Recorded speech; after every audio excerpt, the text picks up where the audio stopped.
Jam menunjukkan tepat pukul 12 malam. Langit gelap pekat. Hanya dihiasi secercah bintang yang bersembunyi di balik kabut tipis. Jalan tanah menuju pohon beringin tua itu terasa lebih panjang dari biasanya, seolah waktu melambat.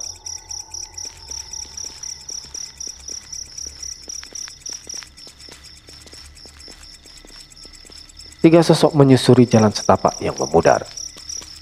Hanya cahaya senter berang yang bergerak-gerak dan suara langkah kaki mereka yang menemani keheningan yang mencekam. Aris melangkah lebih dulu, tatapannya fokus jauh ke depan. Namun sorot matanya tidak gelisah, melainkan tenang dan penuh perhatian. Bram di belakangnya sambil mengarahkan senter ke kanan dan ke kiri, berusaha melihat santai meski genggaman tangannya pada senter sedikit kaku. Ia tak sepenuhnya tenang. Dan Tole, ia berada paling belakang, menempel erat di belakang Bram, seperti perangko di amplop. Gemetar ketakutan. Tangannya menggenggam jaket Bram dengan erat, sambil menggumamkan doa yang entah bagaimana bisa salah. Saking paniknya, Tole bergumam cemas, nyaris terisak, suaranya tercekat. Bismika Allahumma. Kok malah doa mau tidur ya? Pokoknya ya Allah, jangan sampai aku lihat yang aneh-aneh atau yang loncat-loncat lagi. Dan tolong jangan ada yang melotot ke arahku ya Allah. Sesekali dia menginjak ujung sendalnya sendiri, tersandung batu kecil, lalu makin menempel ke punggung Bram, membuat Bram risih. Bram dengan sedikit mengerutu, namun menahan tawa. Jalan tuh jangan nempel kayak gitu, napa? Aku bukan setrikaan, kau pegang terus. Lama-lama aku juta nih kamu sekalian, biar sadar. Tole dengan serius dan panik, suaranya bergetar. Tul, kau nggak tahu rasanya jadi aku semalam sih ya. Aku lihat dia senyum Tul, senyum. Coba kau bayangkan, pernah kau lihat pocong senyum? Itu pocong niat banget bikin orang trauma loh Bram. Kayak pocong influencer gitu. Aris menimpali dengan suara datar tanpa menoleh, namun ada sedikit geli di nadanya. Nanti kalau dia nangis, pasti kamu akan lebih takut lagi kan? Ya iyalah, nanti dibilang aku yang bikin dia nangis. Repot urusannya sama setan baperan. Tak lama, mereka tiba di bawah pohon beringin tua. Ranting-rantingnya yang besar menjulang seperti tangan makhluk tua yang menyentuh langit, menciptakan siluet menyeramkan. Bau tanah, jamur basah, dan sesuatu yang sulit dijelaskan. Kabut berhenti tepat di sekeliling pohon, seolah enggan masuk lebih dalam, menghormati atau takut pada aura di sana. Angin yang tadinya menemani perjalanan mereka mendadak hilang, meninggalkan keheningan total yang menekan. Tole mendesis, suaranya sangat pelan, bersembunyi di balik Bram. Aku tunggu di sini saja ya Tul. Kau yang badannya gede, yang ikut lihat sama Aris. Aku jagain belakang. Kalau ada apa-apa, aku langsung teriak paling kencang. Aku janji deh. Bram menghela nafas, menoleh ke Tole. Jagain belakang. Atau kau yang paling pengen kabur duluan, Le? Bilang aja sih takut. Tole cepat menjawab. Bisa jadi dua-duanya sih. Pragmatis saja loh, Bram. Kemudian, senter Bram menyorot ke batang utama pohon. Seperti ada guratan samar di sana. Tapi tak jelas terlihat oleh mata Bram. Lalu Aris melangkah maju, mendekat ke batang pohon itu. Tangan terulur, perlahan menyentuh guratan samar itu. Baru saja jari-jarinya menyentuh permukaan kayu, seketika cahaya keperakan meletup kecil dari titik sentuhan Aris. Tidak membakar, tapi cukup membuat rambut di tengkuk Bram dan Tole berdiri tegak, merinding hebat. Tole berteriak hampir loncat ke Bram. Ya ampun, apaan itu Riz? Bram kaget setengah mati, suaranya tinggi. Riz, kau apain pohonnya? Namun Aris tetap berdiri tenang. Matanya tak lepas dari ukiran itu. Ukuran itu sekarang tampak lebih jelas di matanya. Sebuah penglihatan yang tidak bisa dibagikan oleh Bram dan Tole. Ukiran segel itu adalah aksara Jawa kuno, tapi memiliki pola melingkar yang mirip dengan segel Noyo Genggong di tubuhnya sendiri. Panglima Bayang Senyap muncul dari balik bayangan, berbisik hanya kepada Aris. "Itu segel milik orang misterius itu, Tuan. Kekuatan yang kuat, namun asik." Aris pelan bergumam, lebih pada dirinya sendiri. "Segel ini, pola intinya mirip dengan milik keluargaku, seperti Noyo Genggong. Tapi ada simpul yang berbeda, lebih sederhana." Bram dari belakang panik, suaranya sedikit melengking. "Rus, kenapa malah ngelamun? Itu pohon lo, bukan buku diari. Jangan-jangan kau lagi ngobrol sama penghuninya ya?" Aris tersadar, lalu perlahan menarik tangannya dari batang pohon. Aris berusaha santai, membalikkan badan, menyembunyikan keterkejutannya. "Enggak loh Bram, cuma penasaran aja. Ternyata tekstur kulit pohon ini sama aja kayak pohon lain, gak ada bedanya." Tolenya letuk dari balik Bram, masih takut-takut. "Lah, kau kira teksturnya kayak bulu kukus apa Aris? Ya tetap pohon lah. Kamu ini aneh-aneh aja." Tawa kecil pecah di antara mereka. Bahkan Bram ikut tergelak. Ketegangan sedikit mencair, digantikan kelegaan yang tipis.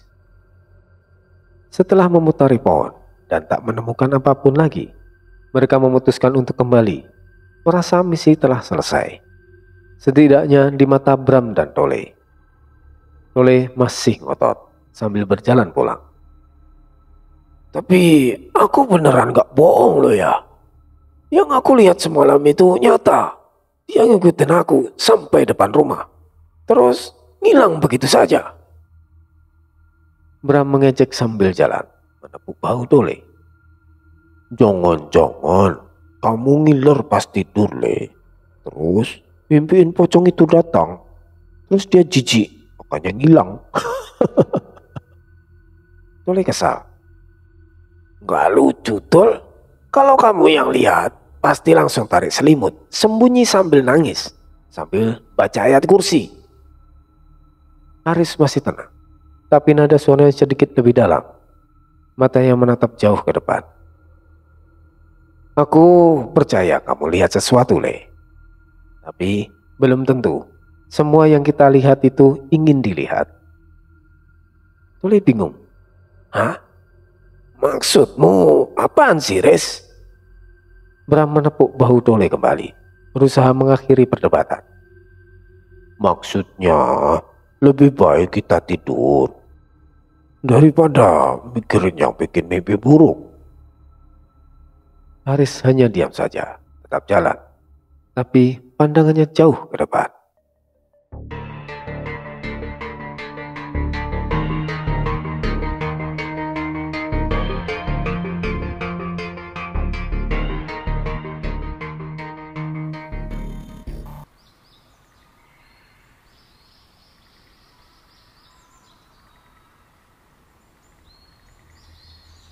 Beberapa hari telah berlalu sejak malam terakhir Aris, Bram, dan Tole mendatangi pohon beringin. Sejak itu, tak ada lagi desas-desus tentang penampakan pocong. Tidak ada kabar baru yang mengganggu dari warga. Bahkan, burung gagak yang biasanya hinggap di nisan-nisan kuburan pun kini entah kemana, seolah ikut bersembunyi. Suasana desa kembali tenang dan berjalan seperti biasa tanpa gejolak. Pagi itu, di kamar sempitnya yang dindingnya dari anyaman bambu, Aris masih meringkuk di atas tempat tidurnya. Ia belum berniat bangun. Udara terasa lembab, sejuk, dan menggoda untuk kembali tidur. Tapi pagi itu ada yang berbeda. Dari udara yang masuk lewat celah jendela, merambat aura halus yang menekan. Bukan aura jahat, tapi berat dan dalam. Seperti seseorang membawa jejak dari tempat yang tidak semua orang bisa datangi. Sebuah dimensi yang berbeda. Aris membuka mata perlahan. Tubuhnya masih terasa berat. Namun, pikirannya sudah jernih dan waspada. Ia duduk, menyibak selimut tipis, bersandar sejenak pada dinding bambu. Telinganya menangkap suara di luar. Suara Mbah Sabar. Bicaranya pelan, sopan, tapi dengan nada siaga. Seolah sedang menyambut tamu penting. Di luar, terdengar samar suara Mbah Sabar. Nadanya hormat namun waspada. Kau jalan jauh, nak. Tapi tetap datang dengan cara diam-diam seperti dulu. Tidak berubah sama sekali. Suara itu cukup untuk membuat Aris bangkit dari tempat tidur. Ia menginjak lantai papan kayu perlahan. Tidak buru-buru. Tapi detak jantungnya sudah lebih cepat daripada biasanya. Merasakan kehadiran yang tak biasa di luar. Saat Aris hendak membuka pintu, bayangan gelap merambat dari pojok ruangan. Dan muncul Panglima Bayang Senyap dari balik rak pakaian. Seperti biasa, tanpa suara. Panglima Bayang Senyap berbisik hormat, tapi tegang. Dan hanya Aris yang mendengar. Tuan, yang muncul di halaman itu, dialah yang menyegel pocong merah malam itu. Aris tidak menjawab. Ia hanya menatap Panglima sesaat. Tatapannya dalam, lalu mengangguk. Menanggapi informasi itu dengan tenang. Ia melangkah keluar dari kamar. Pelan, tapi mantap. Dan di halaman depan,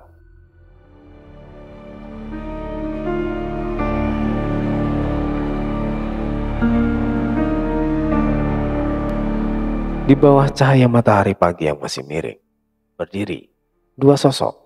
Satu adalah Mbah Sabar, tenang, dengan sorot mata yang seolah mengemati. Dan yang satunya, seorang pemuda dengan perawakan tinggi dan tegap. Usianya mungkin sepantaran dengan Aris, atau lebih tua 1 atau 2 tahun. Ia mengenakan kemeja putih sederhana, jaket biru pudar, dan celana panjang yang bersih. Tapi berdebu di ujungnya. Seolah ia datang dari perjalanan jauh dengan berjalan kaki, melintasi banyak medan. Sepatunya membawa lumpur ladang, sebuah bukti perjalanannya. Tapi bukan pakaiannya yang membuat Aris berhenti di ambang pintu, melainkan auranya. Aris bisa merasakannya seperti pancaran panas dari bara yang tak terlihat. Tenang tapi dalam, tertahan tapi siap menyala. Mirip seperti aura yang pernah ia rasakan dari Mbah Sabar. Tapi ini berbeda. Lebih muda, lebih tajam, tapi tak kalah berbahaya. Pemuda itu menoleh. Mata mereka bertemu. Mata Aris yang menyimpan trauma dari dunia roh dan medan perang. Dan mata pemuda itu yang menyimpan rahasia dari garis keturunan yang belum terungkap. Mbah Sabar dengan suara pelan memperkenalkan. Le, kenalkan, ini Jati Antaka, anak dari adiknya Mbah, si Prayetno. Dia datang dari jauh, Le. Aris tidak segera menjawab. Ia menurunin 3 anak tangga kayu rumah panggungnya. Langkahnya mantap, lalu berhenti 3 langkah dari Jati, menjaga jarak. Aris dengan suara datar langsung pada inti. Kau yang telah menyegel pocong merah itu ya? Jati tidak tersenyum. Namun, ekspresinya serius dan lugas. Ia mengangguk perlahan. Aku tak berniat ikut campur urusan daerah lain. Tapi makhluk itu mulai menyentuh batas yang seharusnya tidak ia lewati. Dia sudah terlalu jauh. Aris sedikit mengernyit. Segelmu bentuknya mirip dengan segel keluarga kami, tapi beda simpul di pusatnya. Aku merasakan pola yang sama. Jati mengangguk sekali lagi. Tapi kali ini ada sedikit reaksi yang muncul dari sorot matanya. Semacam pengakuan akan ikatan yang lebih dalam. Nada bicaranya menurun, tapi penuh makna. Karena darah kita satu garis. Tapi jalannya berbeda. Kita berasal dari sumber yang sama, namun takdir membawa kita ke jalur yang berbeda. Dan aku datang bukan hanya untuk silaturahmi dan memperkenalkan diri. Jeda sejenak, tatapannya menjadi jauh lebih serius. Ada sesuatu yang perlu aku sampaikan tentang adikku, Rengganis. Aris bingung. Siapa? Basabar menghela nafas, menjelaskan. Rengganis adalah adik dari si Jati ini, Le. Anak kedua dari Prayitno, keponakan Mbah.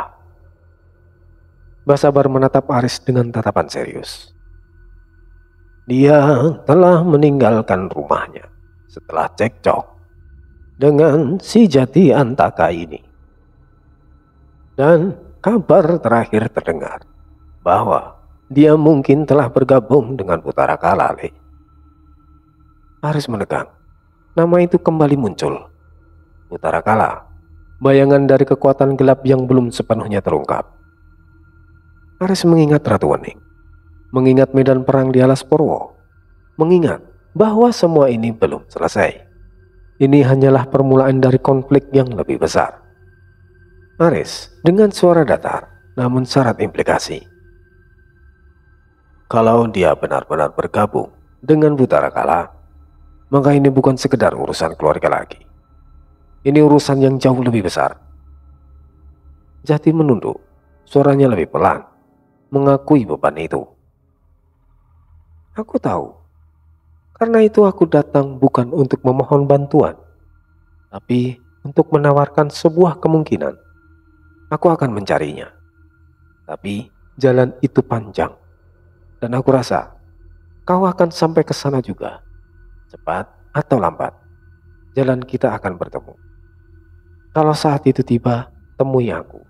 Bukan sebagai sepupu yang baru kau kenal, tapi sebagai orang yang juga ingin mencegah perang yang lebih besar. Perang yang akan mengancam dua dunia. Basabar hanya berdiri tenang di samping mereka, tak menambahkan apa-apa.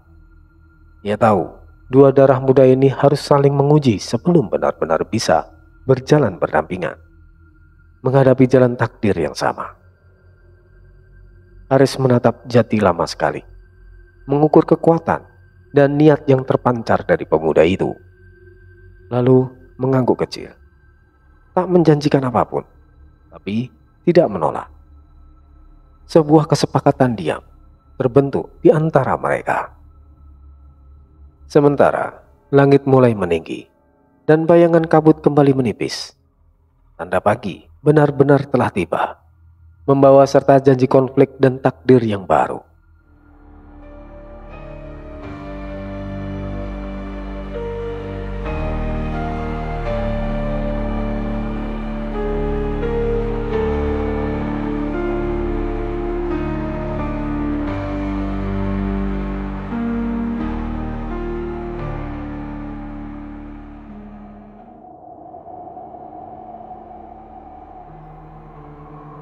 Sementara itu di Alas Purwo, tempat di mana Kebo Ireng, Resi Jayawasiso, dan pasukan Aris Bayang Anggung berada. Sebuah kejadian besar tengah berlangsung.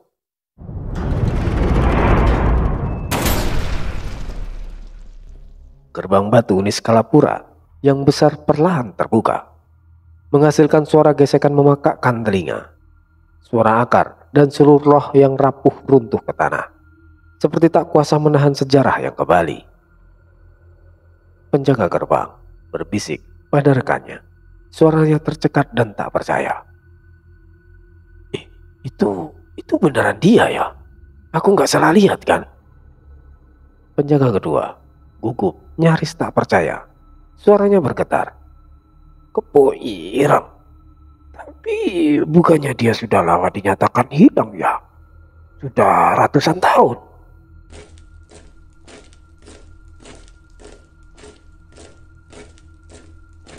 Pasukan Bayang Agung masuk, membelah jalan di antara reruntuhan. Di tengah mereka, Kebo Ireng berjalan dengan tenang, langkahnya mantap. Di sebelahnya, Resi Joyo membawa tongkatnya. Sorot matanya tajam menatap sekeliling, mengamati setiap sudut. Warga tua dengan suara parau menyentuh pundak anak muda di sampingnya, penuh haru. Lihat, Le, itu Maharaja kita, Kebo Ireng, yang dulu pernah menyelamatkan seluruh desa dari bandit Kelam Timur, yang katanya sudah tiada. Anak Bunda bingung dan berbisik. Tapi katanya dia dibuang karena menyimpan ajian terlarang, ya, Kek. Katanya dia itu pengkhianat. Warga tua menggeleng dengan nada tegas. Katamu dan kata mereka yang berkuasa sekarang, kan? Tapi hari ini dia kembali, dan langit gak marah. Dia kembali bukan dengan kemarahan, tapi kedamaian. Beberapa warga mulai maju, ragu, lalu satu persatu bersujud. Kain mereka bergesekan dengan tanah. Sebagian lainnya tetap berdiri saling bertanya-tanya. Bisikan samar, warga perempuan pelan ke temannya. Nada heran. Kalau dia adalah raja lama, terus yang duduk sekarang siapa? Apa ini berarti ada dua penguasa, ya? Kebo Ireng berhenti di tengah pelataran. Ia menatap rakyatnya. Tatapannya tak marah, tapi juga tak tersenyum. Hanya ada ketegasan dan kebijaksanaan. Kebo Ireng dengan suara lantang penuh otoritas, namun ada kehangatan. Berdiri. Kalian tidak perlu sujud padaku. Aku bukan datang dengan membawa kekuasaan. Aku datang buat bersih-bersih, membersihkan yang kotor, meluruskan yang bengkok. Beberapa warga mulai berdiri. Masih ada yang bingung, namun tidak ada rasa takut di mata mereka. Resi Joyo Wasiso menatap sekitar. Suara datar tapi jelas. Suaranya bergema. Selama ratusan tahun, kalian bertahan dalam kegelapan. Meskipun pengkhianatan dan ketakutan mengakar di balik tembok istana. Kami kembali bukan untuk mengulang yang dulu, tapi buat memperbaiki yang masih bisa diselamatkan, menyembuhkan luka negeri ini. Seorang penjaga tua berseragam lusuh dan usang melangkah maju, menunduk hormat di hadapan Kebo Ireng. Penjaga tua dengan suara bergetar, penuh kesetiaan. Tuanku, kalau kau benar-benar kembali, maka aku, rakyatmu, siap mengangkat tombak lagi. Tapi kali ini bukan untuk istana, tapi untuk tanah ini, untuk Niskala. Kebo Ireng tertawa pendek, tulus. Benar, bukan untuk istana, bukan pula buat aku, dan bukan untuk mahkota, tapi untuk Niskala, untuk Kalaspurwo, untuk masa depan kita semua. Suara kecil mulai terdengar dari kerumunan. Ada yang menghentakkan tombaknya ke tanah pelan, tapi jadi gema yang menguat memenuhi pelataran. Seorang warga pemuda dengan suara lantang penuh harapan. Kalau Maharaja Kebo Ireng balik, berarti kita masih punya harapan, kan? Harapan untuk keluar dari kegelapan ini. Kebo Ireng menatap langit singkat, lalu kembali menatap rakyatnya dengan sorot mata penuh makna. Harapan bisa jadi, tapi jangan tunggu harapan turun dari langit, anak muda. Harapan tidak akan datang sendiri. Kitalah yang harus bangun sendiri dengan tangan kita, dengan semangat kita.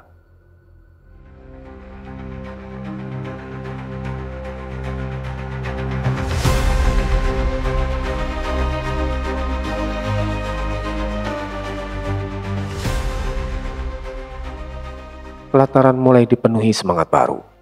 Bendera Niskalapura yang lama, warna hitam emas, lambang kejayaan yang terlupakan, dinaikkan kembali oleh dua prajurit muda. Angin mulai bergerak pelan, mengibarkan bendera itu dengan gagah. Cahaya pagi menyentuh dinding batu tua, seolah menyiratkan awal yang baru bagi Alas Purwo.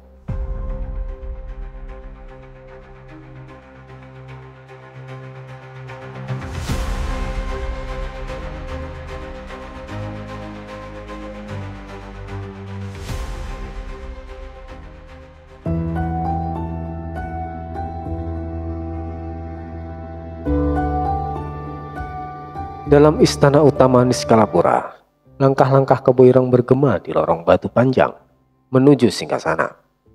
Dinding-dinding istana masih berdiri kokoh, tapi warna-warna kain pelindungnya sudah kusam, seperti menyimpan luka dari masa lalu yang tak sempat disembuhkan.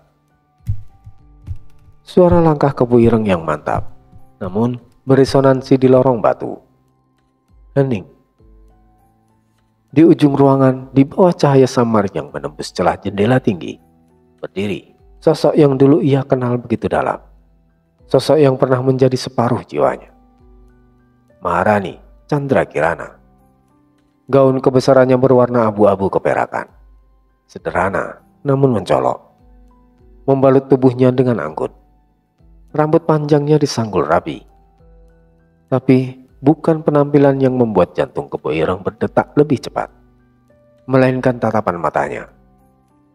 Tatapan yang tak asing, namun sekarang dingin, tajam, penuh pertanyaan dan kekecewaan yang tersembunyi. Chandrakirana dengan suara pelan, tanpa senyum, namun jelas terdengar di keheningan. Jadi, kau akhirnya kembali juga setelah semua ini? Kebo Ireng, suaranya tenang membalas tatapan. Dan kau masih berdiri di sini, di tempat yang sama. Hening sebentar. Tak ada pelukan yang menghangatkan. Tak ada tangis yang memecah kesunyian. Hanya dua jiwa yang pernah saling memiliki, sekarang saling menjaga di hadapan sejarah mereka. Chandrakirana dengan nada datar, namun tersirat kepedihan. Aku bertanya-tanya, apa kau datang untuk mengambil kembali yang kau tinggalkan? Mengambil tahta ini? Atau sekedar melihat apa yang tersisa setelah kau pergi? Kebo Ireng tenang, sedikit menunduk, pandangannya lurus. Aku datang bukan untuk merebut, tapi untuk menyucikan apa yang dulu dikotori oleh pengkhianatan. Untuk mengembalikan Niskala pada jalannya.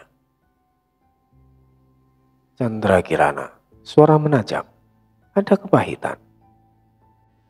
Pengkhianatan? Dari siapa? Dari Mandaraka? Dari para resi istana yang memilih setia pada hukum? Atau dari aku yang memilih tetap di sini saat kau pergi dan meninggalkanku, menanggung semua beban ini sendirian? Kebo Ireng terdiam.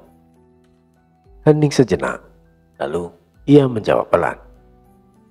Kebo Ireng dengan suara rendah, ada penyesalan samar. Aku tidak meninggalkanmu, Kirana. Aku disingkirkan, dikhianati oleh mereka yang kusebut sahabat. Tapi mungkin aku juga salah. Karena terlalu percaya pada orang-orang yang tak layak dipercaya. Terlalu buta akan niat jahat mereka. Chandrakirana menghela nafas perlahan. Dan sekarang kau datang, membawa pasukan roh buangan, menginjakkan kaki ke istana ini. Setelah ratusan tahun, setelah semuanya berubah.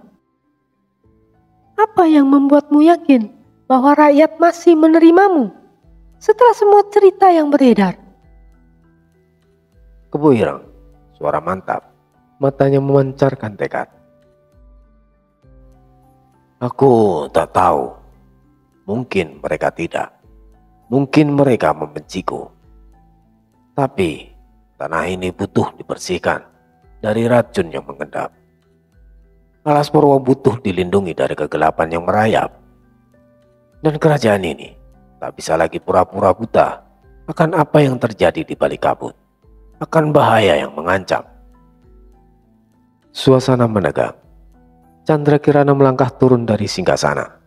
Gerakannya anggun, namun penuh ketegasan. Ia menatap Kebo Ireng dari dekat. Jarak mereka hanya 1 napas. Begitu dekat, namun terasa begitu jauh. Candrakirana dengan suara rendah, hampir seperti bisikan, namun menusuk.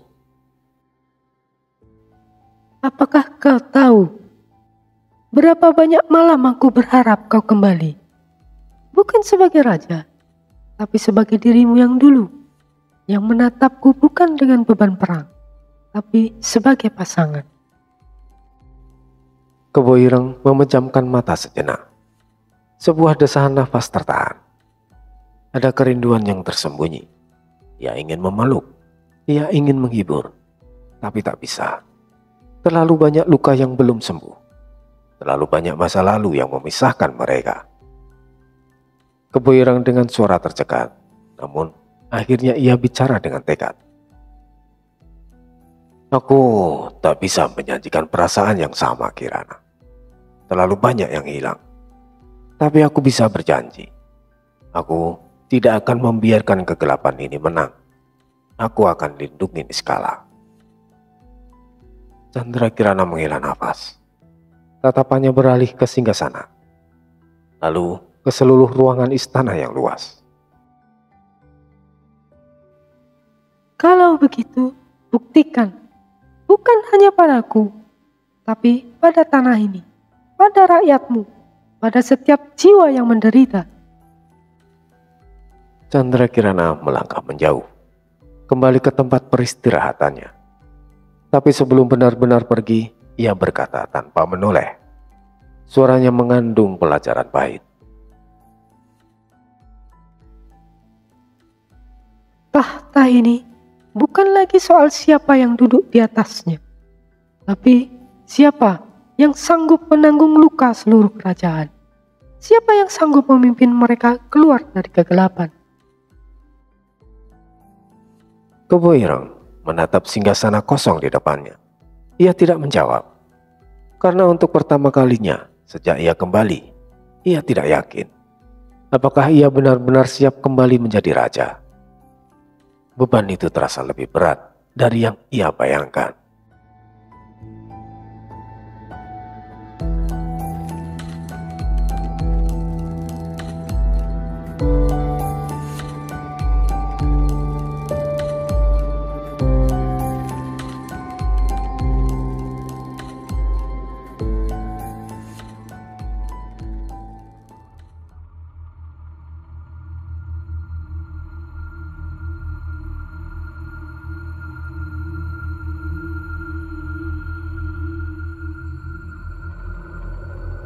Di ruang meditasi bawah tanah, dalam istana Niskalapura, ruangan itu gelap gulita, hanya diterangi oleh lilin-lilin kecil yang menyala di sudut-sudut. Cahaya mereka bergetar seiring nafas para roh yang tak nampak oleh mata manusia biasa. Dinding batu yang dingin memantulkan suara tetes air yang jatuh dari langit-langit, menciptakan ritme yang menenangkan sekaligus menyeramkan. Resi Jayawasiso melangkah masuk perlahan.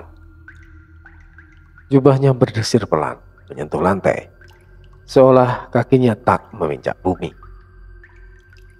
Di tengah ruangan, duduklah Resi Joyolinggo. Tubuhnya tegap, namun matanya terpejam. Wajahnya tenang, seakan ia tahu siapa yang datang, namun enggan menyambut dengan kata-kata. Lebih memilih keheningan. Resi Jayawasiso dengan suara datar, tanpa emosi, namun ada kesedihan samar. Sudah lama kita tidak bicara sebagai saudara, Linggo. Bukan sebagai musuh di medan ideologi.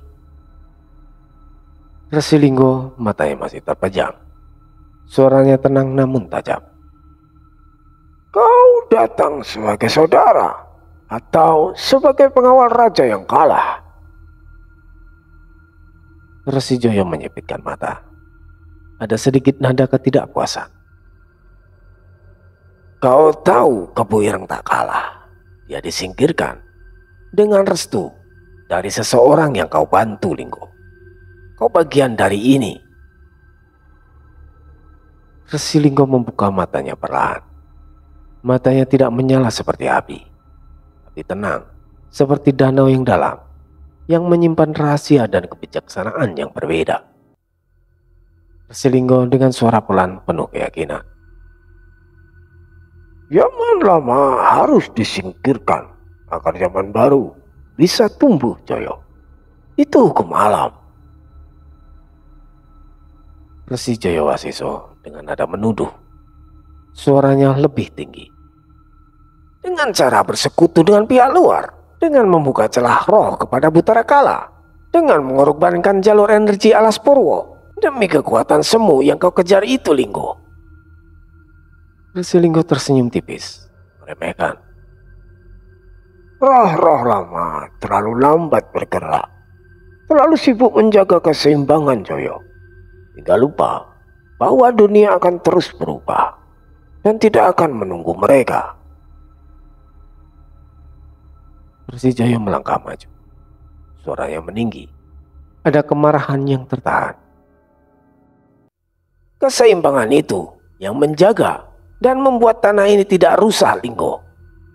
Jika kau paksa jalur energi terbuka, batas antara dunia roh dan dunia manusia akan koyak. Dan kau pasti tahu akibatnya, bukan? Bencana. Resi Linggo nada dingin, tak tergoyahkan. Aku tidak akan membuka pintu itu, Joyo. Aku hanya memutar kuncinya sedikit. Cukup untuk memberi jalan bagi kekuatan yang sanggup merumuskan dunia baru. Dan perubahan perlu sedikit pengorbanan, Joyo. Resi Joyo dengan nada skeptis, suaranya menusuk. Dunia baru di atas kuburan manusia dan roh. Dan itu yang kau sebut juga sebagai pengorbanan. Pengorbanan atau kehancuran massal, Linggo. Resi Linggo berdiri perlahan. Mereka berdua kini berdiri berhadapan. Hanya berjarak beberapa langkah. Tak ada senjata. Tapi udara di antara mereka bergetar, memancarkan energi yang saling berlawanan. Resi Jayawasiso dengan suara rendah penuh peringatan.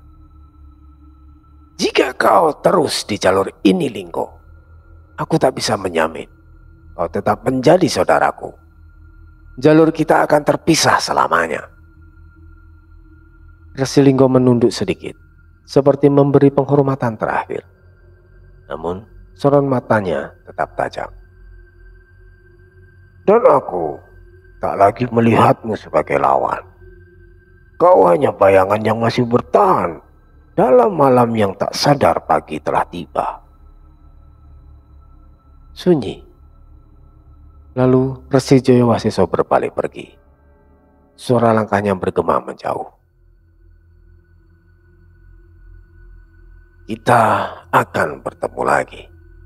Tapi tidak di tempat seperti ini. Mungkin di perbatasan dua alam. Mungkin di medan yang tak bisa lagi ditenangkan oleh meditasi, Linggo. Bersiaplah.